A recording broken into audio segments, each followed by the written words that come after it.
ladies and gentlemen, boys and girls, welcome to the official Insane Asylum group therapy. I'm calling it group therapy because there's a group involved.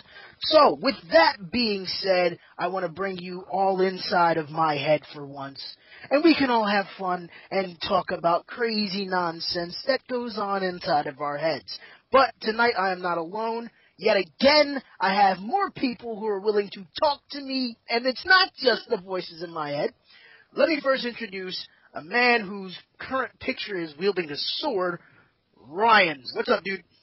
Not much, man. I definitely need some therapy. What's going on, Internet?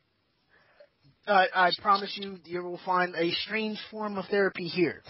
And next, he's a longtime friend. He is the Asian sensation. He's the rock star of the group of people that I know.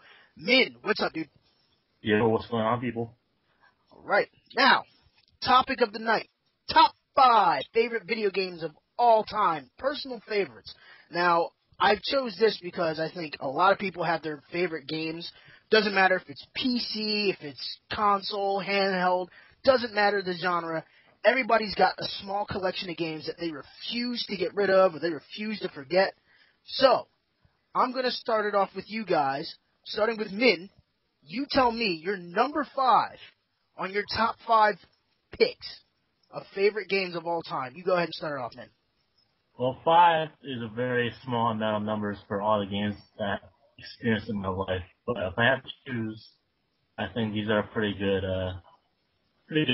amount of games I chose. So number 5 I would have to pick is probably going to have to be Metal Gear Solid for PlayStation. Okay, now see, that's one of my favorites on my list too, I'm not going to lie. That's a good game. Now, why is it that you chose that one? Well, I never really played the Nintendo Metal Gear, but this one, when it came out, it just called my name. It was like espionage, stealth, and just Snake himself was an awesome character. I don't think it was Snake. I think it was that damn Ninja Gray Fox. Yeah, I mean, you couldn't really play him, which was unfortunate, but he was definitely cool, though. Yeah, you had to wait till VR missions before you can actually play as him, which was horse nonsense, but whatever. Ryan, you're up. What's your number 5 on your list? Min is Asian? When will somebody tell me this? But no, I'm kind of in the same boat as Min. It's really hard with, the amount of games that we've played and, how certain games have a certain spot in your heart to, narrow it down to 5. But I kind of went through, all the games I've played and, picked them for varying reasons. So my number 5 is actually a game that I don't play anymore, but is a game that took up a lot of time in my life, and that's World of Warcraft. I knew that was going to be on the list somewhere. It's down at number 5 simply because I enjoyed it when I played it, but I was someone who raided a lot, 2, 3, even 4 or more some nights a week with some of the guilds that I was in over the course of the years. I mean, the game is, what can you say about it? It's a sensation. I mean, it sucked me in, it sucked in millions of other people, and for the while that I enjoyed it, it was best things, since sliced bread, to pardon the actual cliche. But that's why it's on there. It's on there number 5 simply because of the amount of time that I've played it. It's not something that I think I'll ever play again, but, still belongs on my personal list. You know what, though? Here's the thing. Now, I've played and tinkered around with WoW, and it wasn't really my cup of tea. But I do love where it came from, where it did come from, where it came from Warcraft, Warcraft 2, Warcraft 3. Amazing series of games. World of Warcraft proved its point. And mind you, the game is still running strong. And I think a lot of people got mad after Kata and Mr. Pandaria because they started, nerfing shit and making it very Care Bear. And I can agree why you probably stopped playing at this point.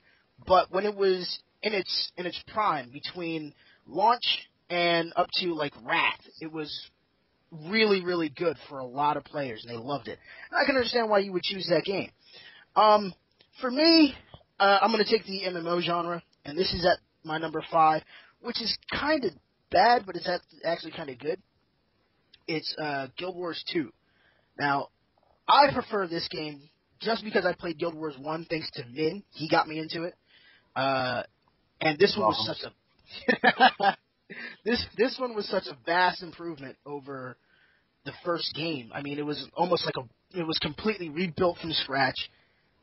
There was more to do, and it just seems like they've expanded in the universe so much, and they've done this particular genre some serious justice by making it a buy-to-play game.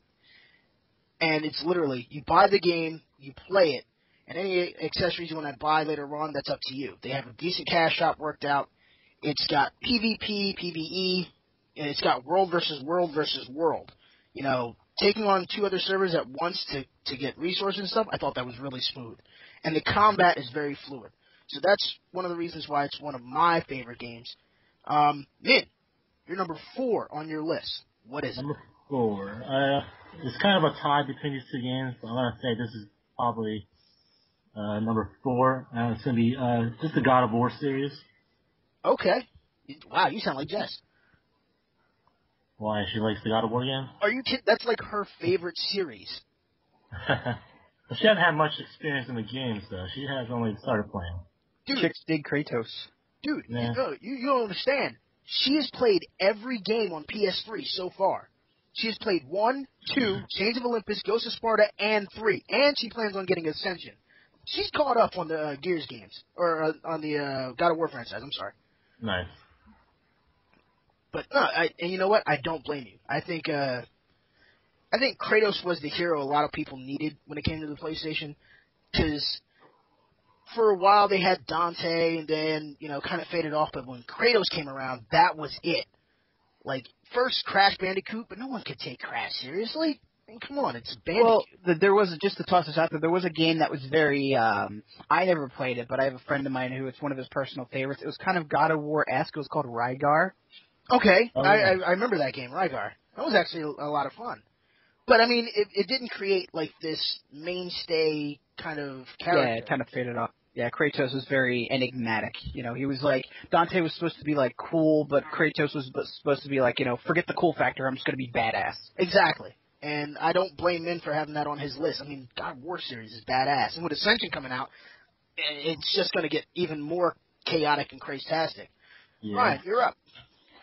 My number 4 is I had to throw. I mean, I've always loved platform gamings, and I was thinking if I was going to pick something out of the Ratchet and Clank series, one of my all-time favorite series, something out of something that Rare's done, like the Banjo-Kazooie games. Those games were awesome, but I had to go with one of the greatest platforming series of all time, obviously, The Legend of Zelda. And my number 4 is a game that's near and dear to my heart, Legend of Zelda, The Ocarina of Time, which is, even though you could pick a multitude of games from the Legend of Zelda series, and you would not be wrong, Ocarina of Time has a special place to me. So that's my number 4. I think that was the game for a lot of us, especially growing up during that time. That was the game that redefined Link. Yeah, I think that's fair to say. I mean, it was this huge, like, just, it had gone to a place that, Legend of Zelda hadn't gone before. It stepped from, the 2D overhead world up into the 3D world, and it just did it, like, so amazingly. And it was awesome. I remember it's one of the only games that I can ever think of that usually I'm kind of like a stop-and-go gamer, like, okay, I'll play it for a little bit, and then I'll get back to it later, do the thing. It was one of those games where I just could not put it down. Yeah, I don't blame you. What about you, man? Did you have your fun with it? Yeah, actually, that's my number 2 game, actually. So, No, don't give it away. But you know what, though? That just goes to show you, because for a game like that, for a game to stand out as much as that says a lot. And I have to admit, for my number 4 game, Legend of Zelda, Link to the Past. Nice. That's my number 4 game. And the reason why is because it was the only game, out of all the games that came out on the Super Nintendo, that was the only game I ever wanted to play. And when I finally played it, I first said, what the hell am I doing? Then I said, I know what I'm doing. Why is this not lasting longer? And you can't forget, Will, you know what the best part of Link to the Past was? When you killed the boss, it went... Oh, of course. But no, I think that was, again, another mainstay. It's another staple in, gaming history that should always be cherished. And, the latest games, they're good and whatnot, but you can't top the classics on this one. When it comes to this particular franchise, the classics are way better than the newer games. All right, Min, you're up. Number 3. What you got for us? Number 3 is the one that was a tough choice to take between the two, between God of War and this game.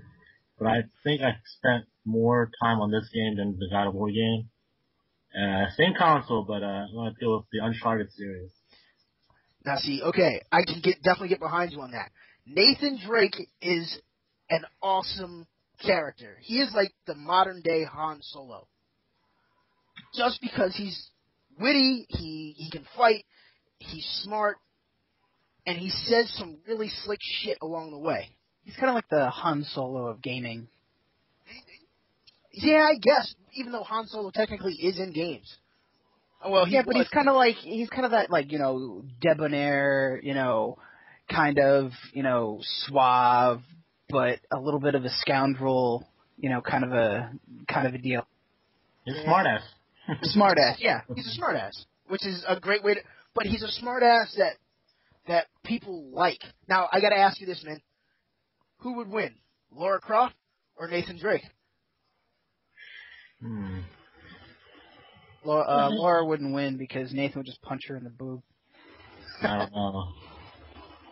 If we're talking about the old Laura and not the one that's coming out soon, I'll probably have to go with the old one. But old versus new, I still think Nathan Drake will still probably, you know, beat her at her own game. Okay. I can see that. All right. Ryan, what's your number 3 pick? My number 3 game is a game that I play a lot right now. Like, and by a lot, I mean an unhealthy amount right now. You could probably say I've replaced my number 5 World of Warcraft with this game. But earlier, Will, you were talking about, you know, how you like Guild Wars 2 kind of free-to-play system and you don't have to pay for things. Well, this game does it and probably does it better than any other game. My number 3 game is League of Legends. I knew you were going to say that. League of Legends is what makes League of Legends amazing for me is how it is more than any other game I've ever played in my life. It exemplifies the cliche, easy to learn, hard to master. League of Legends is one of those games that for the first 100 or 200 games that you play, you're really bad. And then for the next 1,000, you're probably still kind of bad. It's one of those games where you just there's and it's very simple concept. You know, 3 lanes, 3 towers, 1 inhibitor, 2 towers, and then the next is 5v5. You know, but there's objectives on the map. There's over I think 130 champions now. And it's free to play. And it's free to play. You just download the game and you go. And the game is so good and draws you in that you end up paying for stuff. It's like, oh, I didn't have to buy League of Legends, but I spent over $300 on the skin. It's a genius, you know, system that they have.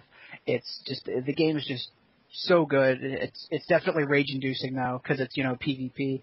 But that's definitely my number 3 game, League of Legends. You know what though?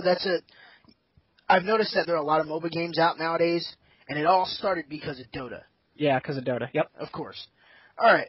For me, my number 3 game, Metal Gear series, Metal Gear 3, actually.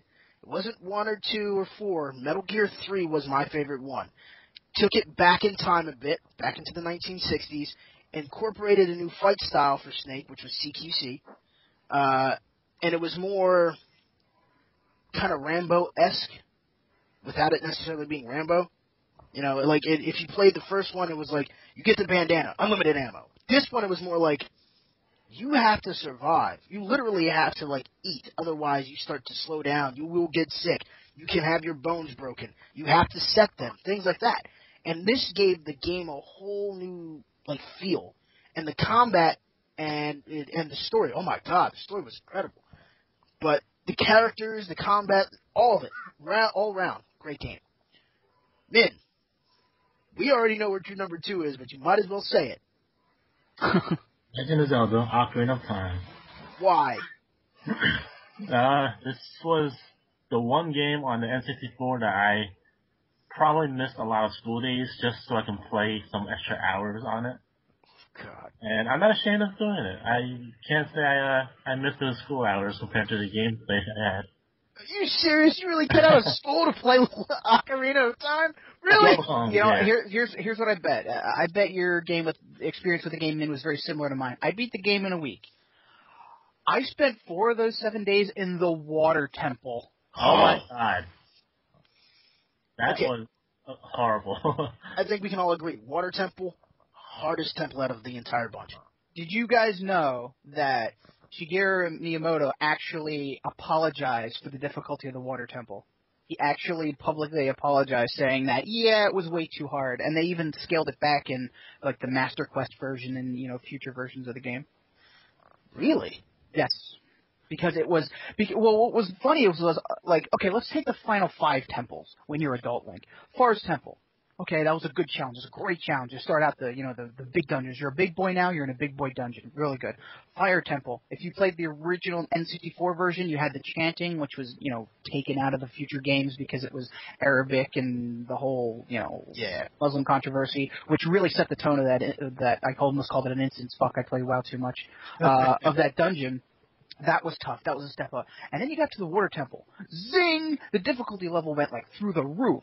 Yeah. And then after the Water Temple, you had the Shadow and the Spirit. The Shadow was, arguably the easiest one of the 4, in my opinion. And then you had the other ones.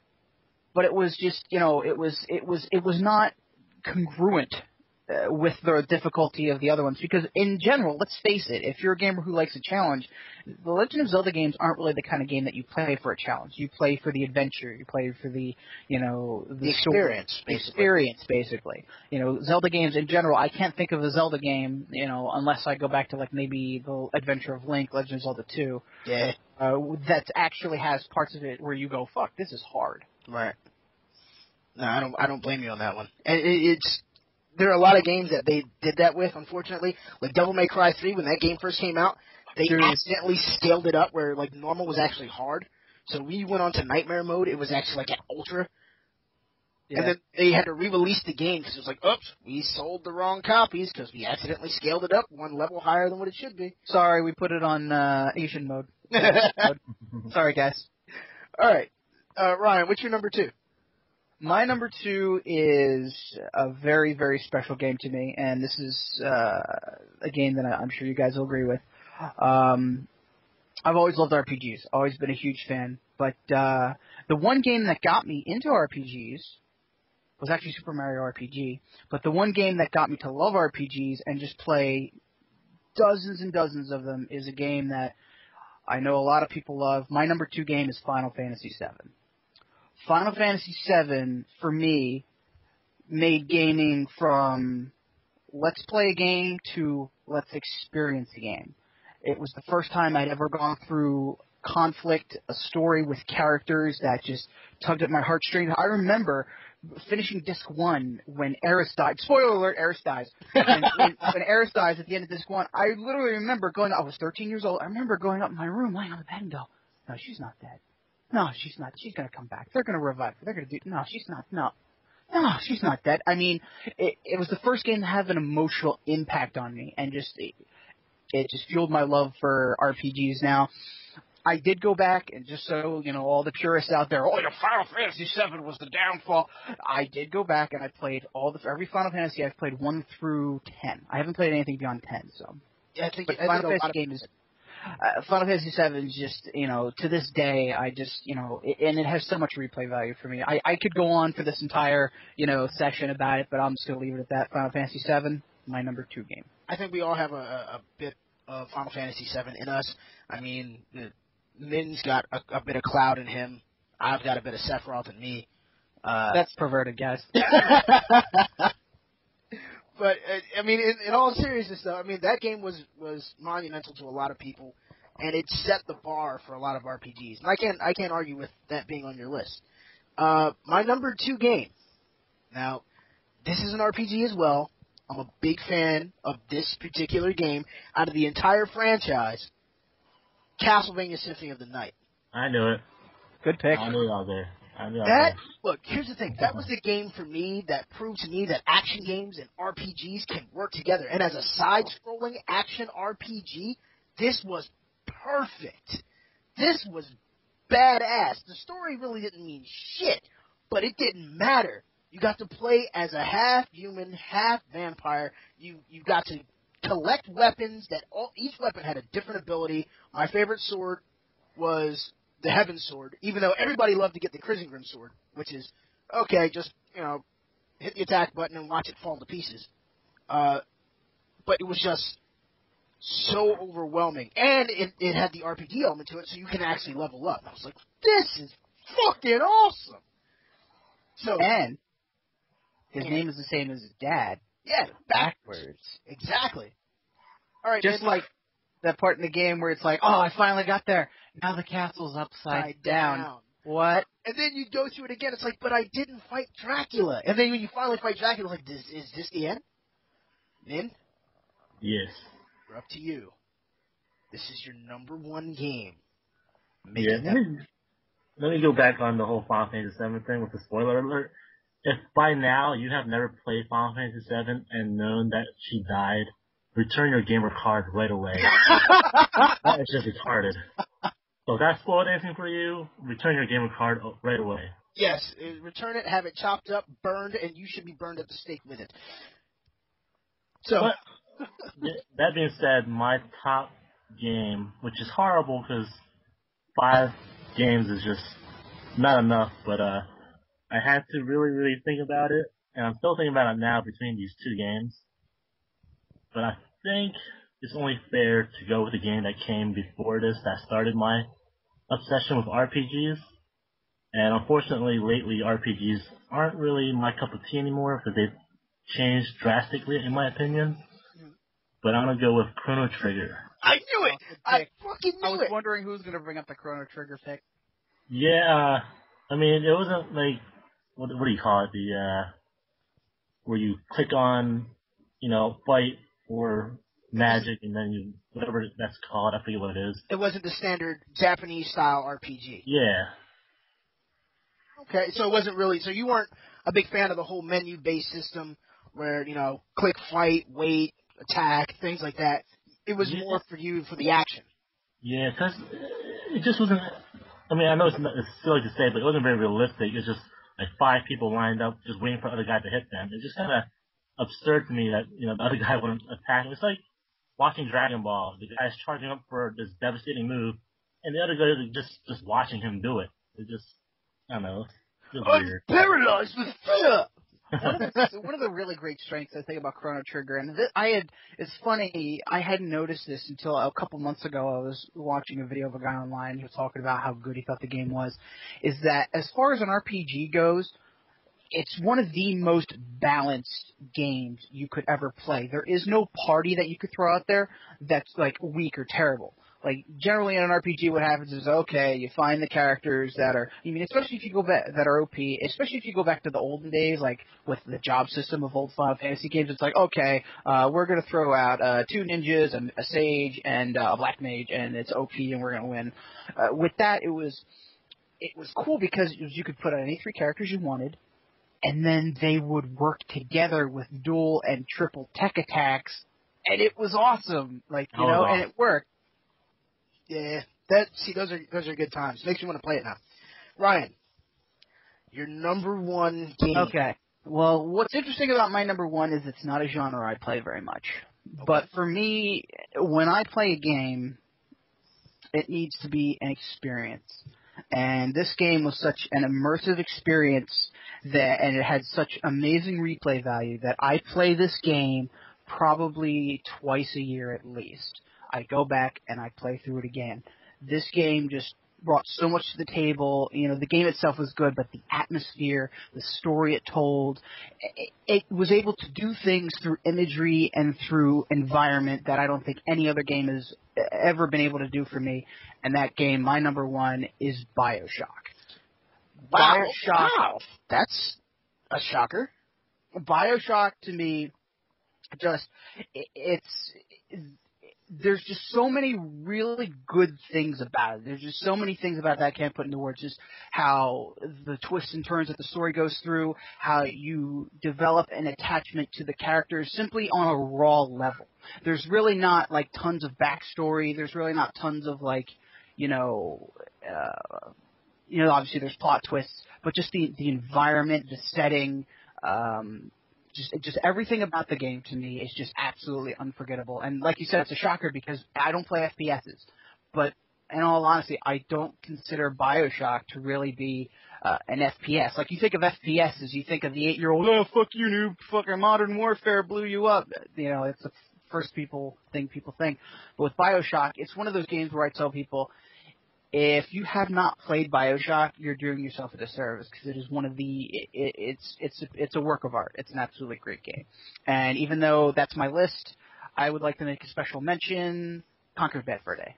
I was waiting for somebody to say Conkers. I really was. I was waiting for one of us to say it. It's an amazing game. It really is. It really is an amazing game. I hope it does come back. Now, my final game, and we are pushed a little bit for time at this point, but I'll say it anyway.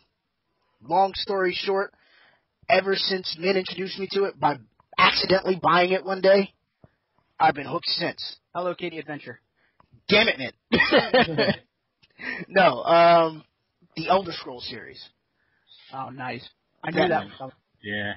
That, to me, I don't care what a lot of people say. A lot of people are like, oh, that series blows. No. That series is an amazing series Who the fuck of games. says that? Oh, I've heard quite a few people say that the game sucks because they're like, there's no direction. Yeah, in Morrowind there was no direction. Did you kill them?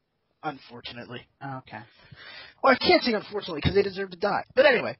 But no, I mean, each game brings you a whole new story, a whole new life, and they always expand upon it. So, to me, I think the Elder Scrolls series, Bethesda and ZeniMax worked really well to make this game. Nothing but fucking, kudos to them. Because every time I play a game, I mean, hell, in Skyrim, I created a character that Min thought I was in, football, gear. Yeah, that was scary. Or, a Legion of Doom member or something. Yeah, it's really creepy when Fucking you animal. create. Yeah, it's really creepy when you create your own character and people go, "Is that you?" They can't tell that it's actually a game. One of my personal favorite videos from Skyrim was of the Randy Savage dragon. That fucking gets me every time. I don't know. I'm a big fan of the Gundam style. I'll take mine too. Yeah. Right run guards. What's the one with the bear? The bear steals the guy's helmet. Oh, yeah. It's been so long since I've seen that one. I gotta look that one up again. But yeah, definitely a good game. Those, ladies and gentlemen, boys and girls, children of all twisted ages, are our top 5 picks for particular video games. It doesn't matter the genre. Here's the story. We can only make this stuff work even longer by viewer support. So that means it's up to you, the viewers. It's up to you guys, too, who are part of this group therapy tonight, to get it out there. Hit like, hit subscribe, join up with the fun. You can contact me right here on YouTube at youtube.com/DamienXMarius. You can hit me up on the Twitters at DamienXMarius. You can also find me on, the Facebook. I know, it's crazy, right? What? Networking, what? You can hit me up on Facebook at Facebook. I'll throw it over. That's the same thing Zavian just said. What the hell? But, hit me up on Facebook at facebook.com/Wilfredo Rivera, because that's my name on there. Min, any parting words? Yes. Speaking on BioShock, don't forget the new one comes out March 26th this month, so, yeah, BioShock Infinite. Can't wait for that. Cheap plug. I know. Ryan. It will be mentioned. I would like to absolutely rescind all 5 games that I've mentioned, and I would like to put in various installations of the Pokemon series in their place. Because Pokemon, for cereal, Pokemon is the shit. I don't care what anyone says. Fuck you guys. For cereal, that's right, for fucking Frosted Flakes. Anyway. The grown men play this game. So. I'm more of a Golden Grams person myself. Oh, dude, there's all websites, with breakdowns of, type coverage and effort values and shit. I'll stop. Well, for Ryan and for Min, I am Wilfredo Rivera. This has been the Insane Asylum. Don't forget, stop taking those meds that the doctors give you. They're meant to make you go poo. Until next time, keep those straitjackets tight.